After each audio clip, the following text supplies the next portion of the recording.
കാർഡിലേക്ക് പോകാം. നാലാമത്തെ കാർഡ് എന്ന് പറയുന്നത് എല്ലാ നാലാമത്തെ കാർഡുകളും ഒരു മാനിഫെസ്റ്റേഷൻ എന്ന് പറയും. അതായത് ഒരു ഇനീഷ്യൽ സക്സസ്.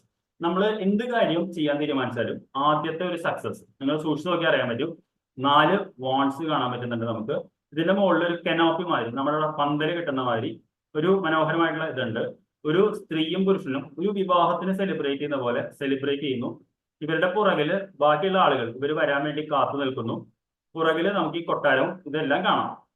അപ്പോ ഈ കാർഡിന്റെ അർത്ഥം എന്ന് വെച്ച് കഴിഞ്ഞാൽ നമുക്ക് എന്തെങ്കിലും ഒരു അച്ചീവ്മെന്റ് ഉണ്ടാകുമ്പോഴാണ് ഈ കാർഡ് വരിക. അപ്പൊ പൊതുവേ നമുക്കറിയാമല്ലോ, നമ്മൾ പല അച്ചീവ്മെന്റ്സും നമ്മൾ സെലിബ്രേറ്റ് ചെയ്യാറില്ല.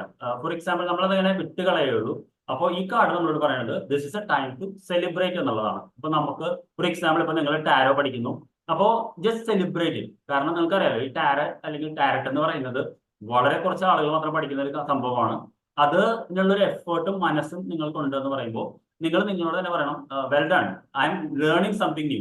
അത് ഇതാണെങ്കിലും ശരി, നിങ്ങൾ ഈ പ്രായത്തിൽ വയലിൻ പഠിക്കുകയാണെങ്കിലും, നിങ്ങൾ പിയാനോ പഠിക്കുകയാണെങ്കിലും, സ്വിമ്മിങ് പഠിക്കുകയാണെങ്കിലും, എന്ത് ചെയ്യുകയാണെങ്കിലും ഒരു ഇനീഷ്യൽ സക്സസ് ഉണ്ടാകുമ്പോൾ നിങ്ങൾ അത് സെലിബ്രേറ്റ് ചെയ്യണം എന്നാണ് പറയുന്നത്. അപ്പൊ നമ്മുടെ കേസിൽ നിങ്ങൾ ആദ്യത്തെ ടാരോ കാർഡ് വായന നടത്തുമ്പോഴാണ് നിങ്ങൾ സെലിബ്രേറ്റ് ചെയ്യേണ്ടത്. അതായത് ഈ കോഴ്സ് കഴിഞ്ഞിട്ട് നിങ്ങൾ ഒരു കാർഡ് മേടിച്ച് നിങ്ങൾ വായന നടത്തുമല്ലോ, അപ്പോൾ നിങ്ങൾക്ക് സെലിബ്രേറ്റ് ചെയ്യാം.